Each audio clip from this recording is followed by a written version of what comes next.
সাল্লাল্লাহু আলাইহি ওয়াসাল্লাম। উপস্থিতি সম্মানিত সকল মুসলিম গ্রাম, আপনাদের সকলের প্রতি আমার রইল আন্তরিক সালাম। আসসালামু আলাইকুম ওয়া রাহমাতুল্লাহ।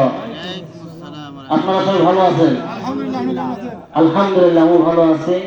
আসলে আজকে আমাদের আনন্দ দিন, মুসলমানদের জন্য দুইটা আনন্দ উৎসব। তার মধ্যে হলো ঈদুল ফিতর, ঈদুল আজহা। ঈদ মানে আনন্দ। আজকের দিনে তাদের জন্যই আনন্দ যারা একটি মাস রোজা রেখেছে, তাদের জন্য কি মহা আনন্দ।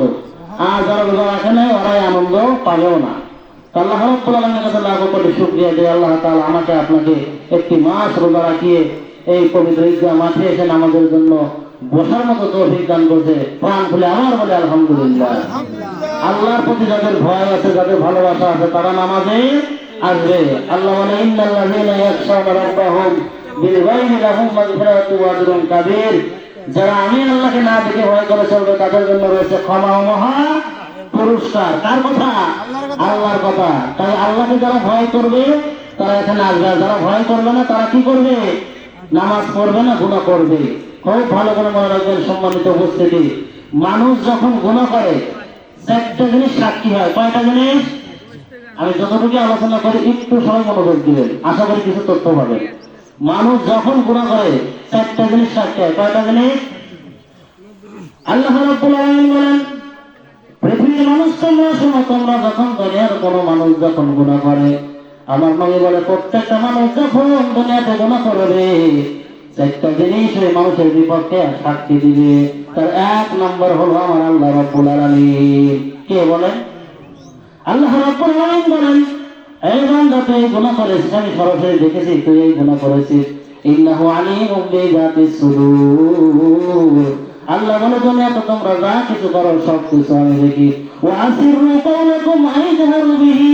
এবং তোমরা গোপনে বলো প্রকাশ্যে বলো, বান্দা তোমরা গোপনে অন্যায় করো আর প্রকাশ্যে অন্যায় করো, আমি আল্লাহ রাব্বুল আলামিন সব বিষয়ে অবগত আছি।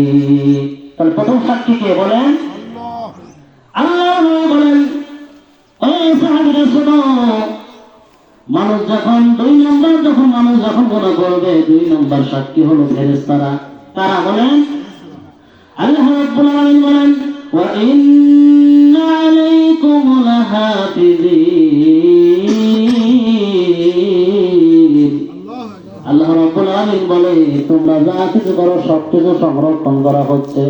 শুধু তাই না, দ্বিতীয় নম্বর আয়াতে পরের আয়াতে আল্লাহ তাআলা বলেন, কিরামান কাতিবিনা ইয়ালামুনা মা তাফআলুন।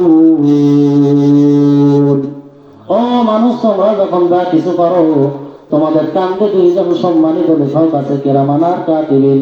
দুনিয়াতে তোমরা যতটা ভালো কাজ করবে সেটাও লেখা হবে, যতটা খারাপ কাজ করবে সেটাও লেখা হবে। কোনো কিছুই সেদিন বাদ যাবে না। আর ওই ফেরেশতারা কাল কিয়ামতের ময়দানে তোমার বিরুদ্ধে সাক্ষী দিবে। তাহলে সাক্ষী নম্বর কয়টা গেল? এক নম্বর কে? কথা বলতে হবে। এক নম্বর কে? দুই নম্বর ফেরেশতারা। তিন নম্বর আল্লাহ রাব্বুল আলামিন বলেন, ও পৃথিবীর মানুষ যখন তুমি গুনাহ করবে তখন এই জমিন এই গুনাহগুলির সাক্ষী দিবে। কি সাক্ষী দিবে বলে? এই যে আমরা বরকল্লা শীত জামাতে এখন যারা বসে আছি কোরআনের আলোচনা শুনতেছি, কোন আল্লাহ নবী বলে কোন মানুষ যদি কোরআন বোঝার জন্য কোরআনের আলোচনাগুলো যদি শোনে, মনোযোগ দিয়ে যদি শ্রবণ করে, 500 রাকাত নফল নামাজ পড়লে যেই সওয়াব হবে আমার আল্লাহ বান্দার আমল নামায় সেই সওয়াবগুলি দিয়ে দিবে। একসাথে 500 রাকাত নফল নামাজ পড়ছেন কোন দিন? আমও করিনি। তাহলে এত রাকাত নামাজ পড়া কঠিন, তাই না? তাহলে আলোচনা শুনলেই সব তো আমরা পাবো ইনশাআল্লাহ। তাহলে মনোযোগ দিয়ে শুনবো। সম্মানিত হাজিরিন, 3 নম্বর সাক্ষী জমিন সাক্ষী যে মানুষ যত অন্যায় যত অপরাধ করবে। 4 নম্বর সাক্ষী হলো মহান আল্লাহ রাব্বুল আলামিন। 4 নম্বর সাক্ষীর ব্যাপারে বলেন, আল-ইয়াওমা নাখতিমু আলা আফওয়াহিহিম ওয়া তুকাল্লিমুনা আইদিহিম ওয়া তাশহাদু আরজুলুহুম বিমা কানু ইয়াকসিবুন।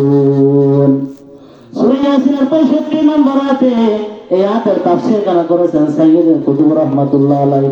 ওনাকে যখন জেলে ভর্তি করা হয়েছিল, জেলের মধ্যে বসে থেকে এই ইয়াসিনের সূরা 65 নম্বর আয়াতের তাফসীর কেন করেন। তাফসীর ইবনে কাসির, তাফসীর বাইজাবি, আমি যতগুলি তাফসীর মিলেছি আয়াতটা নিয়ে যতটুকু আমার সংক্ষিপ্ত জ্ঞানে গবেষণা করে দেখেছি, মহান আল্লাহ রাব্বুল আলামিন বলেন, পৃথিবীর মানুষ শোনো, আল-ইয়াওমা নাখতিমু আলা আফওয়াহিহিম ওয়া তুকাল্লিমুনা আইদিহিম। পৃথিবীর মানুষ শোনো রে, যেদিন তুমি দুনিয়া থেকে চলে যাবে, কাল কিয়ামতের ময়দানে প্রত্যেকটা মানুষের মুখটা সেলাই করে দেওয়া হবে। কি করা হবে? মুখে সেলাই করে দেওয়া হবে, মোহর মেরে দেওয়া হবে।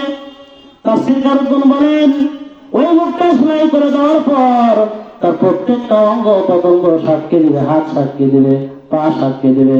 হাত সাক্ষী দিয়ে বলবে, রব্বুল আলামিন, তোমার এই বান্দা এই হাত কোরআন করেছে, মানুষের উপকার করেছে, মানুষের গোপনে দান সদকা করেছে, এই হাতটা সেদিন আমার আপনার পক্ষে সাক্ষী দিবে। এই সাক্ষীগুলো ভালো না খারাপ? যারা কোরআন পড়বে তাদের পক্ষে সাক্ষী দিবে। আবার কিছু মানুষের বিপক্ষে সাক্ষী দিবে এই হাত। বলবে, রব্বুল আলামিন ক্ষমতা পাওয়ার পরে বিভিন্ন ফান্ড থেকে টাকা চুরি করেছি, সিগনেচার দিয়ে স্কুল প্রতিষ্ঠান, মাদ্রাসা প্রতিষ্ঠান থেকে, ক্ষমতায় থেকে টাকা চুরি করেছি। ওই মানুষগুলোর বিপক্ষে সেই দিন এই হাত সাক্ষী দিবে। কি করবে? বিপদ আছে, দুনিয়ার লোকগুলো ক্ষমা দিতে হবে। কি করতে হবে? এই যে চারটা সাক্ষী, এই চারটা সাক্ষী আপনার বিরুদ্ধে সেদিন দিবে। আপনি ছেলেমেয়ের সুখের জন্য হারাম হারাম উপার্জন দেখলেন না, সম্পদ কামাই করবেন, সেদিন জবাব দিতে হবে আপনাকে।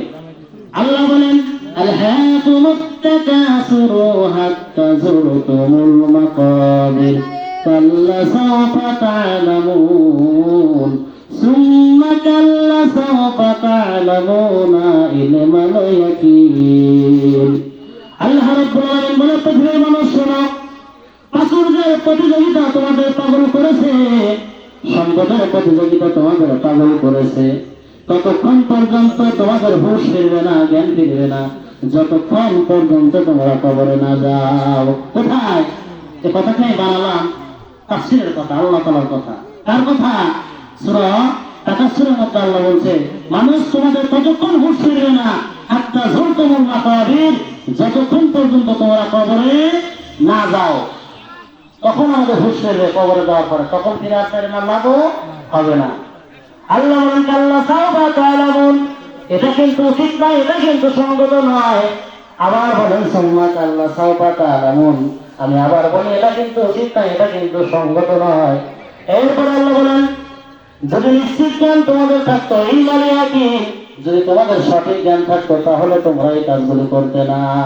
তাদেরকে বললেন আল্লাহ, যদি আমাদের জ্ঞান থাকতো, তাহলে দুনিয়াকে লোভে পড়ে, দুনিয়ার মায়া করে, ছেলে মেয়ের সুখের জন্য অবৈধভাবে সম্পদ আমরা গড়তাম না। আল্লাহ রাসূল বলেন, হাদিসের মধ্যে বলেন, এমন একটা সময় আসবে, এমন একটা যুগ এসে যাবে, যখন মানুষ হালাল হারাম উপার্জন চিন্তা করবে না। সেই যুগটা বাকি আছে? তাহলে সেই যুগটা বাকি আছে বলেন? নাই। লিল্লাহি তাকবীর, লিল্লাহি তাকবীর। হাফেজ কারি আবু বকর সিদ্দিক, মারহাবা। হাফেজ কারি মাওলানা আবু বকর সিদ্দিক, মারহাবা। আলহামদুলিল্লাহ, আজকের ঈদগাহ মাঠের সম্মানিত খতিব সাহেব, শ্রদ্ধেয় বড় ভাই কারি আবু বকর সিদ্দিক, প্রখ্যাত একজন আলেম দ্বীন, প্রখ্যাত কারি হাফেজ কারি মাওলানা মোহাম্মদ আবু বকর সিদ্দিক সাহেব হুজুর আমাদের মাঝে এসে উপস্থিত হয়েছেন। তাই আমি এখন অত্র এলাকার সকল মুসলমান ভাই বোন যারা আছেন, তারা মেহেরবানি করে চলে আসুন।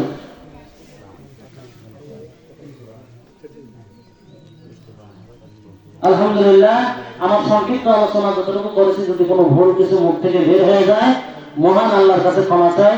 আমরা যারা এখানে এসেছি, আল্লাহ যেন সকলকে মাফ করে। আমাদের 3 জনের মানুষ আমরা এই জায়গায় নামাজ পড়ি, সকলকে যেন আল্লাহ কবুল করে। অতীতে যা ভুল করেছি, মহান আল্লাহ যেন আমাদের মাফ করে। আমি আমার এই সংক্ষিপ্ত বক্তব্য এখানে শেষ করছি। আসসালামু আলাইকুম ওয়া রাহমাতুল্লাহি ওয়া বারাকাতুহু। সম্মানিত এলাকাবাসী, এখনই আমাদের সামনে পবিত্র কোরআন ও হাদিস থেকে মূল্যবান বক্তব্য রাখবেন আজকের এই জামাতের সম্মানিত খতিব হাফেজ কারি মাওলানা মোহাম্মদ আবু বকর সিদ্দিক সাহেব, হযরত মাওলানা মোহাম্মদ হাফেজ কারি আবু বকর সিদ্দিক সাহেব। এখনো যারা বাইরে আছেন চলে আসেন। সম্মানিত এলাকাবাসী, আমরা যারা এখনো বাইরে আছে চলে আসি।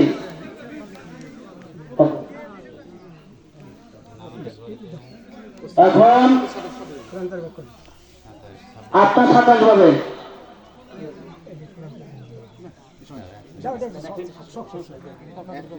সালাম